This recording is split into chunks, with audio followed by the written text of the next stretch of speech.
आज की क्लास की शुरुआत करते हैं। अगला क्वेश्चन देखते हैं। उससे क्या दे रखा है, सैम ने एक वस्तु 14,800 रुपए में खरीदी और आगे क्या बोला है कि यदि वह वस्तु की कीमत बढ़ाकर अंकित करता है और इस तरह बेचता है कि वह 46 सही 2/3% की छूट देता है तो उसे होने वाली हानि और 30% की छूट देने पर होने वाले लाभ के बराबर है और वस्तु का अंकित मूल्य क्या होगा, हमें ये बताना है। चलिए शुरुआत करते हैं। तो देख,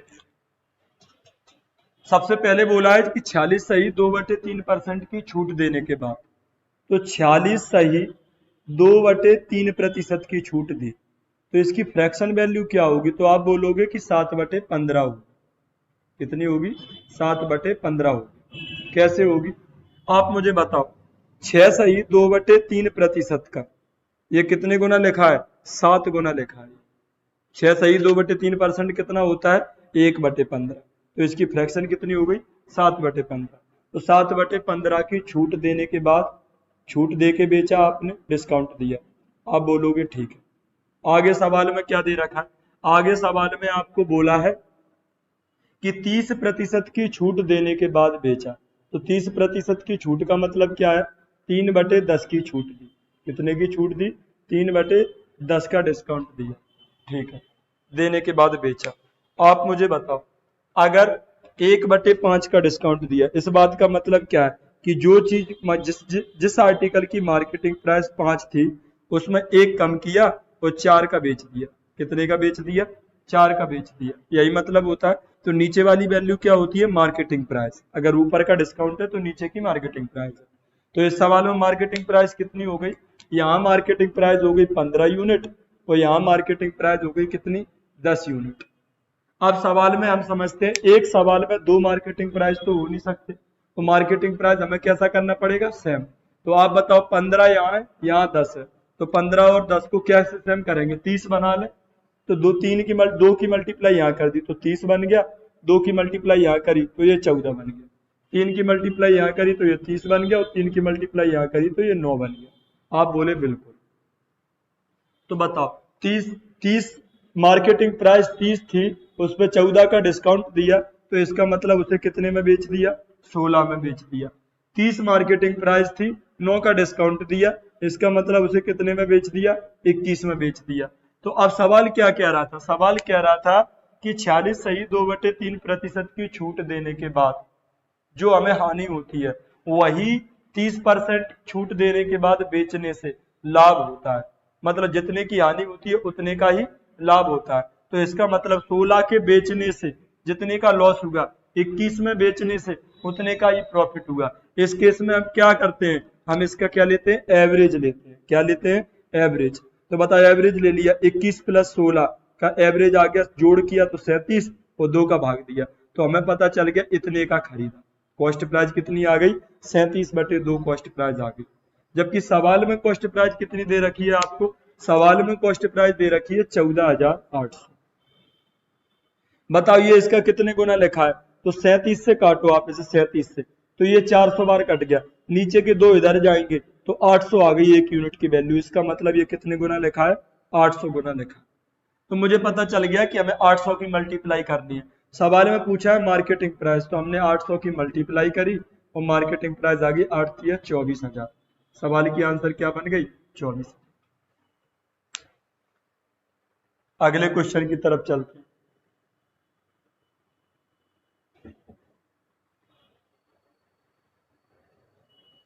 अगले क्वेश्चन में आपको बोला है कि सतीश 2 वस्तुओं को खरीदता है, एक 2800 रुपए में और टाइप ए की, और टाइप बी की 8400 रुपए में खरीदता है। तो टाइप ए की खरीद ली 2800 रुपए की और टाइप बी की खरीद ली 8400 रुपए की। अब सवाल में क्या दे रखा है देखो जरा आगे। टाइप ए के आर्टिकल को X% के प्रॉफिट पे बेचता है। ठीक है, X% का क्या है? प्रॉफिट है। आगे क्या बोला है? टाइप बी के आर्टिकल को 2X% का मार्कअप करता है। 2X% क्या करता है? पहले उसने मार्कअप किया और फिर उसके बाद क्या किया है दोस्त? X% का डिस्काउंट देकर बेच देता है। X% का डिस्काउंट देकर बेच देता है। तो होल ट्रांजैक्शन में उसे क्या हुआ है?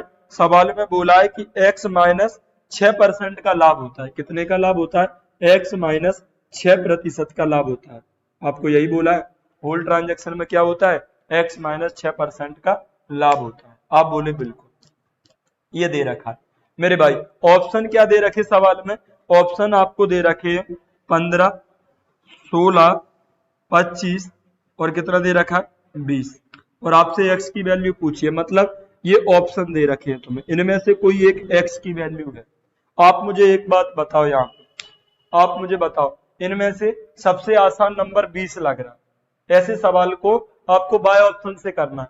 सबसे आसान क्या लग रहा है 20, तो हम 20 को पहले सेटिस्फाई करते हैं। आपने 20 को सेटिस्फाई किया, बताओ आप मुझे, अगर हमने x की वैल्यू 20 मान दी तो इसका मतलब प्रॉफिट कितना आएगा, यहाँ पे 14% का प्रॉफिट आएगा। आप बोले बिल्कुल, तो प्रॉफिट कितने का आ जाएगा, 14% का प्रॉफिट आ जाएगा। अब यहाँ पे x% का प्रॉफिट है और x की वैल्यू हमने 20 मान ली, तो इसका मतलब यहाँ प्रॉफिट कितने का हो गया, 20% का प्रॉफिट हो गया। आप बोले बिल्कुल। अब यहाँ मार्कअप कितना हो गया, 20 दूनी 40, तो यहाँ मार्कअप हो गया 40% का, और यहाँ डिस्काउंट कितने का हो गया, 20% का। तो बताओ, अगर 40% मार्कअप है, 20% डिस्काउंट दे दिया, तो प्रॉफिट कितना होगा। तो आप बोलोगे कि आप ना 100 की चीज को आपने, या फिर फॉर्मूला लगा दो आप, 40% मार्कअप किया, 20% डिस्काउंट दिया, इन्हीं दोनों नंबर की मल्टीप्लाई, प्लस माइनस माइनस, 4 दूनी 8, 2 जीरो 800 डिवाइडेड बाई 100, 2 जीरो से 2 जीरो कट गए, तो बताओ 40 से 28 गए तो 12, तो 12% का प्रॉफिट हुआ। कितने का प्रॉफिट हुआ, 12% का प्रॉफिट हुआ। तो हम ये बात समझ गए कि 12% का प्रॉफिट हुआ। बताओ, इसका रेशियो लोगे 2800 से 1 टाइम, 2800 से 3 टाइम कट गया, तो एक का 20% प्रॉफिट हुआ, तो 20 से कम 20, टोटल 20% का प्रॉफिट हुआ। टोटल कितने का प्रॉफिट हुआ, 20% का। 3 पे 12 का प्रॉफिट हुआ, तो 12 तिया 36, यहाँ 36 का प्रॉफिट हुआ। आप बोले बिल्कुल, तो 36 और 20 56, तो टोटल प्रॉफिट हुआ है 56%।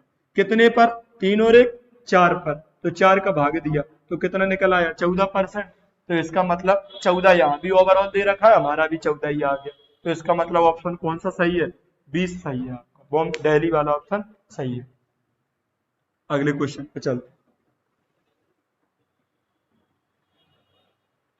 अगले सवाल को पढ़ जाओ। 24 नंबर का सवाल क्या दे रखा है, यदि किसी वस्तु के अंकित मूल्य और विक्रय मूल्य का अनुपात 13:9 है और दी गए छूट और लाभ का अनुपात 6:5 है, तो विक्रय मूल्य ज्ञात करें। यदि लागत मूल्य कितना है, 9520 है।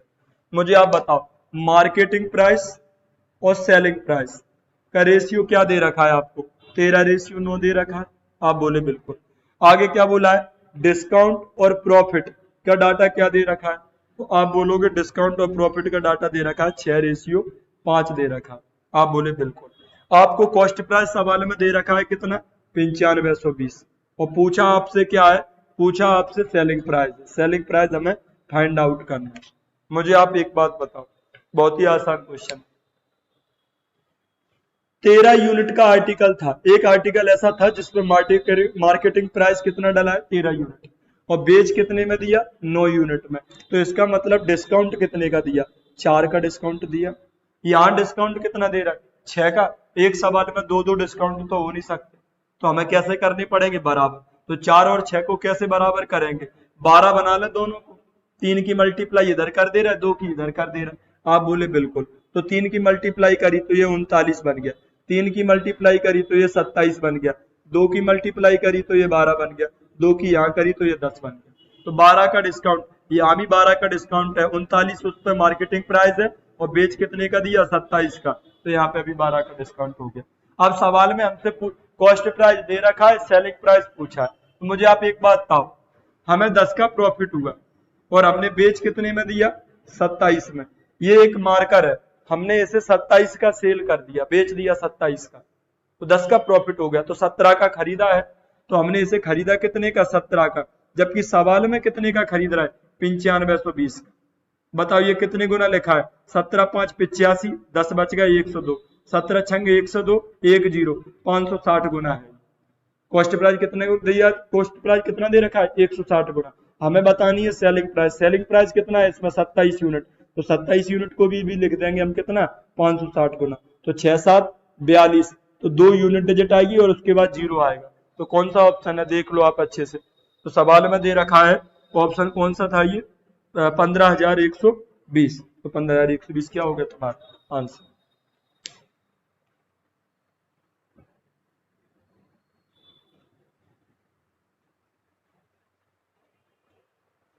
अगले सवाल की तरफ चलते मेरे प्यारे दोस्त, क्या दे रखा है पढ़ जाओ। एक कुर्सी का अंकित मूल्य क्रय मूल्य से 37.5% अधिक है, ठीक है। 37.5% की फ्रैक्शन कितनी होती है 3/8।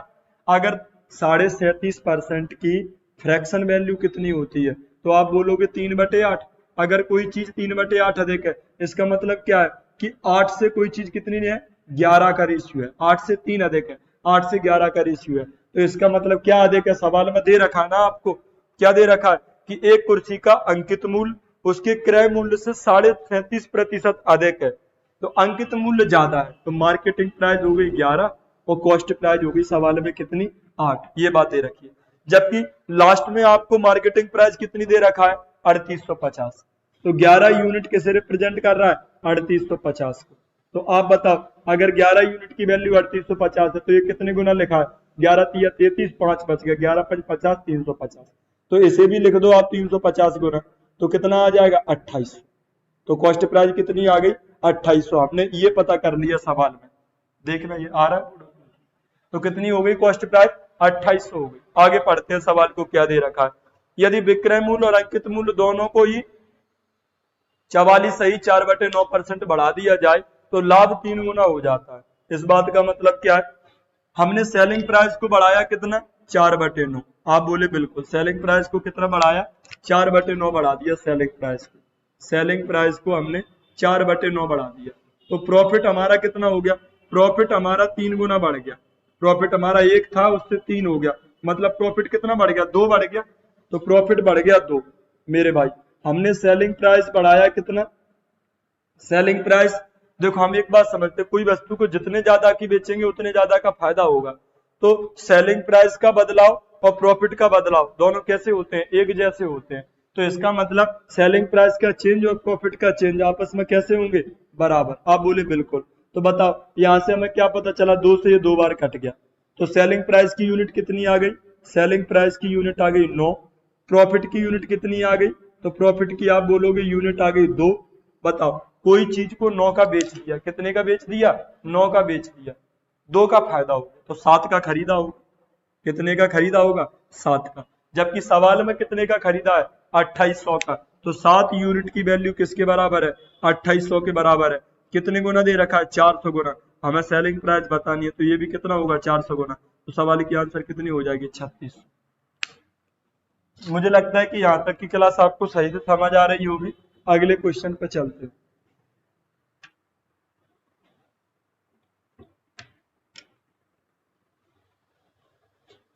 अगले सवाल में आपको दे रखा है कि एक किताब पर छूट विक्रय मूल्य का 30% है।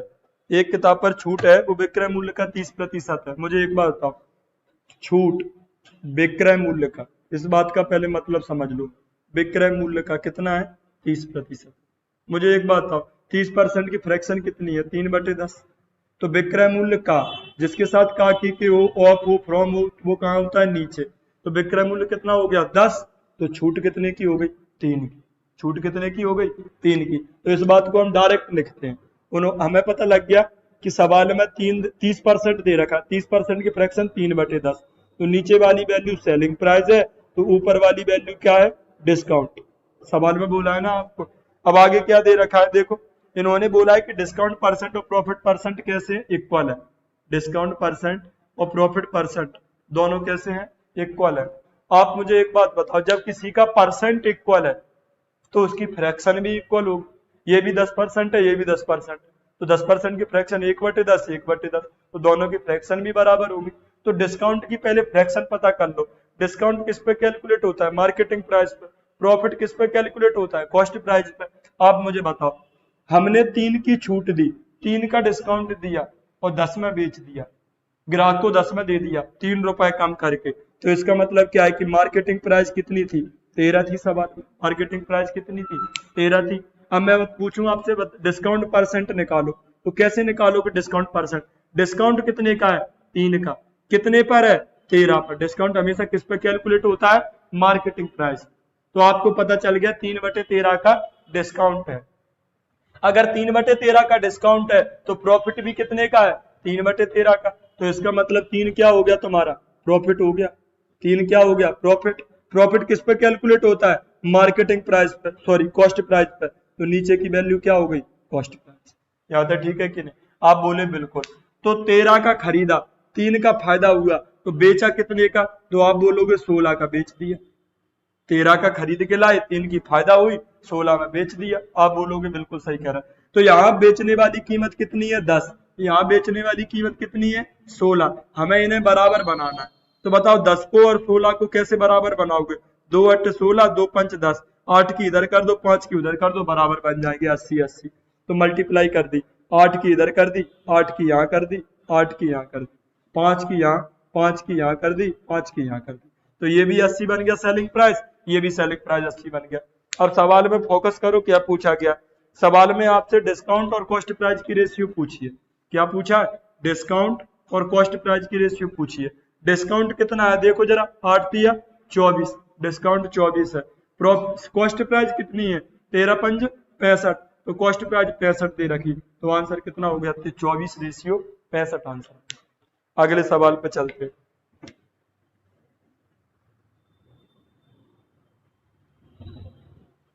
अगले सवाल में दे रखा है 27 नंबर का क्वेश्चन है, पढ़ जाओ। एक किताब का विक्रय मूल्य छूट का 11/2 गुना है। छूट प्रतिशत लाभ प्रतिशत बराबर है। यदि छूट 240 की हो तो किताब का क्रय मूल्य क्या होगा? मुझे आप बताओ, इन्होंने क्या दे रखा है? विक्रय मूल्य छूट का, विक्रय मूल्य, विक्रय मूल्य छूट का, विक्रय मूल्य क्या दे रखा है आपको? छूट का। विक्रय मूल्य, विक्रय मूल्य छूट का, छूट का कितना दे रखा है? 11/2 गुना। तो छूट का, तो छूट कितनी हो गई? 2 की। तो विक्रय मूल्य कितना हो गया? 11 का। विक्रय मूल्य मतलब बेचने वाली कीमत कितनी हो गई? 11। तो छूट कितनी हो गई? 2 की हो गई। तो ये चीज डायरेक्ट लिखो आप। विक्रय मूल्य क्या दे रखा है? 11 दे रखा है। छूट कितनी दे रखी? डिस्काउंट, तो डिस्काउंट 2 का दे रखा है। आप बोले बिल्कुल। अब सवाल में बोला है डिस्काउंट परसेंट प्रॉफिट परसेंट कैसे है? इक्वल, पहले की तरह। तो आप मुझे एक बार बताओ, कोई चीज को 11 का बेच दिया, 2 रुपए का हमने इस पर कम कर लिए और फिर भी 11 का बेच दिया, तो 13 रुपए उस पर लिखे हुए थे। तो मार्केटिंग प्राइस क्या है सवाल की? 13। अब सवाल में दे रखा है कि डिस्काउंट परसेंट प्रॉफिट परसेंट बराबर है। तुम इतना याद रखो भाई कि डिस्काउंट परसेंट क्या होता है? डिस्काउंट लिखो और नीचे मार्केटिंग प्राइस लिखो। तो डिस्काउंट के नीचे हमेशा क्या आती है? Marketing price. प्रॉफिट परसेंट अगर निकालना है तो कैसे निकलता है? प्रॉफिट लिखो और नीचे कॉस्ट प्राइस लिखो। तो सवाल में देखो क्या दे रखा है। सवाल में आपको बोला है कि डिस्काउंट परसेंट और प्रॉफिट परसेंट बराबर है। तो डिस्काउंट परसेंट कितने का है? 2 का। 2 का डिस्काउंट दिया, कितने का दिया? 2 का डिस्काउंट दिया, कितने पर? 13। तो 2/13 का क्या हो गया? डिस्काउंट हो गया। अगर 2/13 का डिस्काउंट है तो 2/13 का प्रॉफिट भी तो है, और 2/13 का प्रॉफिट है तो इसका मतलब 13 का खरीदा, 2 की फायदा ली, तो 15 का क्या कर दिया? बेच दिया। Selling price. तो यहाँ सेलिंग प्राइस 15 है, यहाँ सेलिंग प्राइस कितना है? 11 है। तो 15 और 11 को क्या करना पड़ेगा? बराबर करना पड़ेगा। तो 15 की मल्टीप्लाई इधर कर दो, 11 की इधर कर दो। तो 11 की अगर यहाँ की है तो पूरे में करना पड़ेगा 11 11, क्योंकि ये रेशियो है। 13 की यहाँ पे कर दी, 13 की यहाँ पे कर दी। आप बोले बिल्कुल। अब सवाल में बोला है कि डिस्काउंट 240 है, तो डिस्काउंट की वैल्यू 240 रुपीज दे रखी है। तो बताओ यहाँ कितनी है? सॉरी, 15 की मल्टीप्लाई करनी थी ना, यहाँ 15 ही करी, तो 15 की यहाँ कर दी, 15 की 15 दूनी 30। तो 30 यूनिट की वैल्यू 240 है। अगर 30 यूनिट की वैल्यू 240 है तो ये कितने गुना लिखा है? 8 गुना। तो तुम भी इसे 8 गुना लिख दो, ठीक है कि नहीं? अगर ये 8 गुना लिखा है तो जो पूछेंगे वो भी तो 8 गुना ही लिखना पड़ेगा। क्या पूछा है हमसे? देखो जरा, कॉस्ट प्राइस पूछी है तो इसे भी आपने 8 गुना लिख दिया। तो 13 की गुणा करनी है 11 में और गुणा करनी है 8 में। तो 11 8 88, 88 में 13 की करके लिख दो, 13 8 104, 10 हासिल 114, 1144। अगले क्वेश्चन की तरफ चलते हैं भाई। अगले सवाल में क्या दे रखा है कि मार्क, अगला सवाल पड़ जाए 28, लास्ट क्वेश्चन है आज क्लास का। मार्कअप और सेलिंग प्राइस का रेशियो दे रखा है 3:8। छूट और लागत मूल्य दे रखा है 1:4। मुझे बताओ, मार्कअप, मार्कअप दे रखा है और क्या दे रखा, सेलिंग प्राइस दे रखा। कितना कितना दे रखा, 3:8। और यहाँ डिस्काउंट दे रखा है और कॉस्ट प्राइस दे रखा, कितना कितना दे रखा है, 1:4। अब आप मुझे बताओ, इन्होंने छूट प्रतिशत पूछा है, क्या पूछा है, डिस्काउंट परसेंट। हम एक बात अच्छे से जानते हैं, डिस्काउंट परसेंट हम कब बता सकते हैं, जब मेरे पास डिस्काउंट हो और नीचे क्या लिखेंगे, एमपी। प्रॉफिट अगर कभी पूछा जाए तो प्रॉफिट कितने पर और कितने पर हो रहा है, मतलब कॉस्ट प्राइस। आप बताओ मुझे, मैं एक काम करूं, इनके साथ एक्स लगा दूं, इनके साथ वाई लगा दूं। आप बोले बिल्कुल। मुझे एक बात बताओ, डिस्काउंट निकालना है तो मार्केटिंग प्राइस की जरूरत पड़ेगी। आपने कहा बिल्कुल। मुझे एक आप बताओ, मार्कअप क्या होता है, मार्कअप मार्कअप होता है कि कोई चीज हमने, मैं बिजनेस करता हूँ कपड़े का, मैंने कोई पैंट या कपड़ा, कोई ड्रेस 300 रुपए की खरीदी और उस पर मैंने क्या किया, 500 रुपए बढ़ा के लिख दिया, तो वही तो मार्कअप है। 500 रुपए बढ़ा के लिख दिया मतलब मार्कअप कर दिया। 300 का खरीदा, 500 बढ़ा के लिख दिया, तो मार्केटिंग प्राइस 800 डाल दी। ऐसे ही कोई चीज खरीदी कितने की, 4 बाई की, और मार्कअप कितना कर दिया, 3x, तो इसका मतलब मार्केटिंग प्राइस कितनी हो गई, 4y + 3x। मार्केटिंग प्राइस कितनी डाल दी आपने, 4y + 3x। और इधर क्या क्या रखा है कि 1y का डिस्काउंट दिया और 8x में बेच दिया। इसे ऐसे समझ लो कि 10 का बेच दिया और 2 का डिस्काउंट दिया, 2 की छूट दी, इस पे 2 रुपए कम कर लिए, तब भी 10 की बिक गई। तो इसका मतलब इसमें 12 रुपए लिखे हुए थे, तो जोड़ दें तो मार्केटिंग प्राइस पता चल जाएगी। तो इन्हें जोड़ दो आप फिर, 8x + 1y, 8x + 1y, ये भी मार्केटिंग प्राइस, ये भी मार्केटिंग प्राइस है, ये भी मार्केटिंग प्राइस है, तो दीज आर इक्वल। तो 4y 1y के पास गया 3y, और 3x 8x के पास गए तो 5x।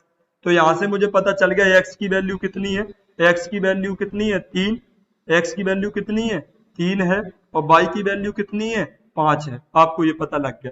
तो मुझे आप बताओ, यहाँ से x और y की वैल्यू पता चल गई, x की वैल्यू 3 है और y की वैल्यू 5 है। x बटे y कितना आ गया, 3/5। अब मुझे क्या बताना है, डिस्काउंट परसेंट।